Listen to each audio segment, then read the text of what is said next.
Welcome to the third portion of Applied Biostatistics. Part 3 will deal with power, sample size, and effect size.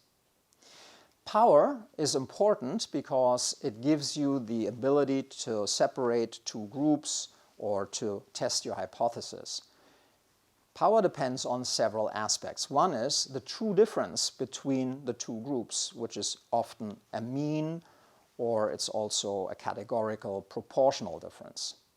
It also has to do with the size of the test, the significance level, and that's usually set at 0.05, meaning out of 100 tests or 100 experiments, 95 would show the same thing, and only 5 might be in a different direction or not find a difference.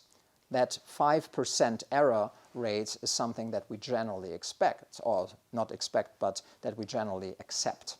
The size of the test means the statistical level of 0.05, that's our general statistical difference, where we would say we accept that 5 out of 100 trials or experiments would not show that there is a true difference between the two interventions or the two outcomes.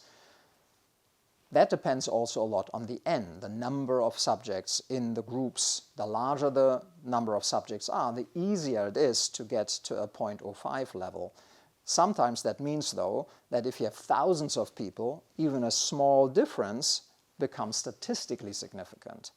But that might not be clinically relevant. And that's where effect sizes come into play that we'll be talking about in a minute. And then obviously another difference or factor that influences your power is the variance. The more variance there is, the less power you have, because you have to then show bigger differences that overcome some of the noise. You can decrease the variance by having more homogeneous samples, or having more homogeneous treatments, and or having more homogeneous assessments, meaning people are very reliable. Now, in order to do a calculation of your power and your sample size, you need to decide what your alpha is. That's basically the p-value, and that's generally 0.05. And then also what power you want. Do you want 80 or 90% power? Generally, we use 80% power as a convention. And then basically that will give you the effect size, and if you put a certain n into the calculation, the mean and the standard deviation, or if you put the effect size in that you expect, then you get the n. And we'll go through that in a minute. I mentioned that the p-value is not the be-all and tell-all, and it's come quite a bit under attack recently, because a p-value that is not significant but you have a small group with a large effect size might be very relevant for a follow-up study, whereas a p-value that is significant in a very large sample might be clinically meaningless.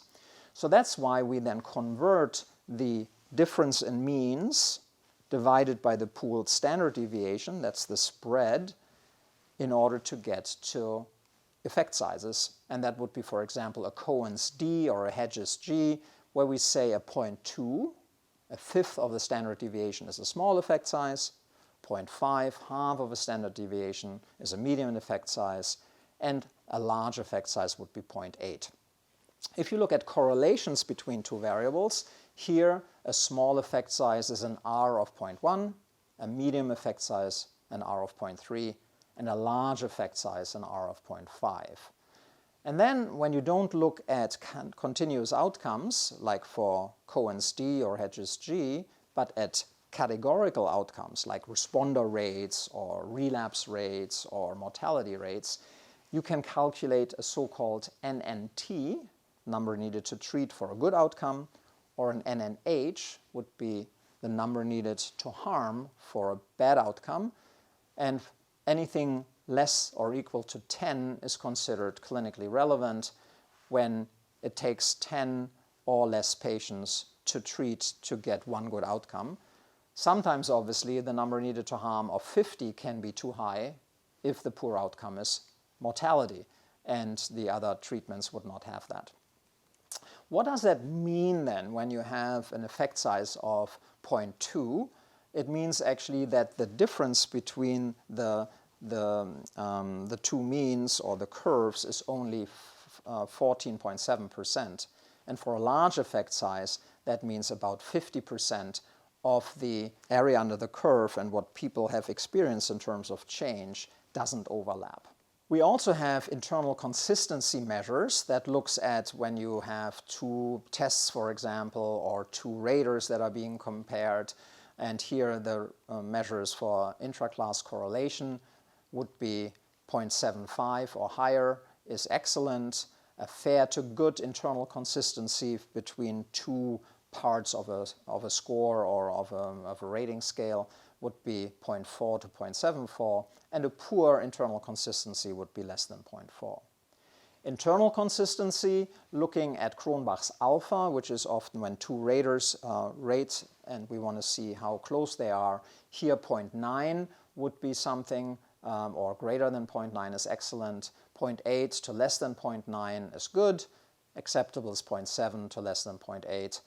Questionable 0.6 to less than 0.7. And poor would be only 0.5 to less than 0.6. Unacceptable is less than 0.5. So this is convention, and you would have to look that up when reporting your data.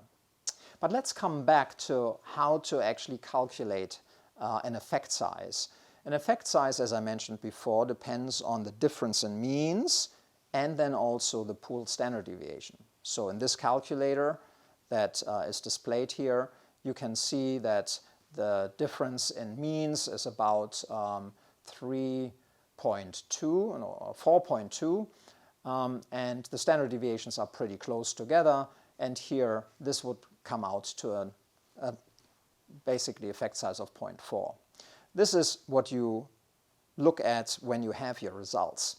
But let's go the other way around and say I don't know what the mean and the standard deviation will be in the group that I examine, but I want an effect size of 0.5. If you then put in the power of 0.8, that's the beta, and the probability level, which is the alpha or p-value of 0.05, then the program tells you if you want to show at least a difference of 0.5 in the effect size, you need basically 64 patients per group and 128.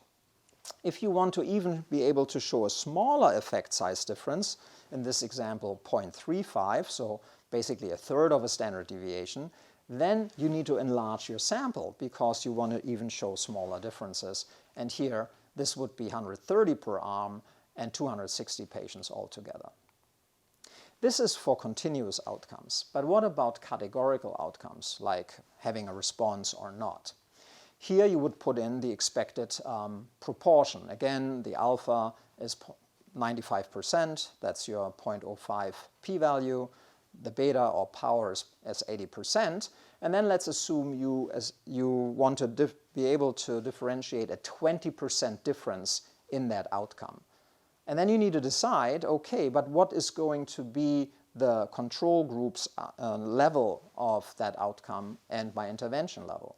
So if you set 60% is the intervention for a good outcome like response, and the control group has 40%, the difference is 20%, you need 95 patients.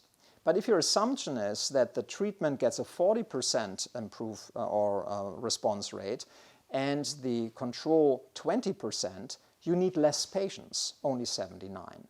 Why is that? The difference is 20%. It is because the relative reduction is only from 60 to 40%, basically 1/3 reduction of risk, 20% of 60%, or the other exactly. Whereas in the other one, you're actually reducing or changing the outcome by 50%. The 40% response rate is 50% higher, and that makes it then easier to show the difference with a smaller group. You may have heard about the terms of risk ratio and odds ratio. This is a way of comparing the values, the categorical outcomes of two groups.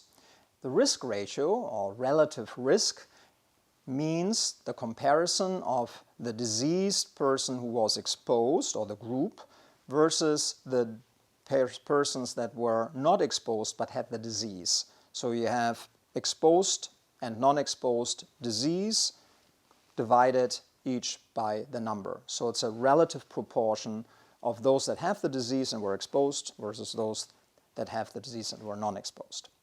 An odds ratio, on the other hand, compares the diseased with the healthy ones. So you have the diseased exposed with the healthy exposed divided by the diseased non-exposed divided by the healthy non-exposed. That's called odds ratio. The advantage of a risk ratio is that you can actually calculate a relative risk of that and then divide 1 by that relative risk, that's the difference between the two, and create a number needed to treat or a number needed to harm. You cannot do that with an odds ratio. That's why often risk ratios are preferred, since number needed to harm and number needed to treat are ways to explain whether a potentially significant, statistically significant finding or non-significant finding has clinical relevance. The third part of our biostatistics, applied biostatistics program. The fourth part will be about really analyzing the data.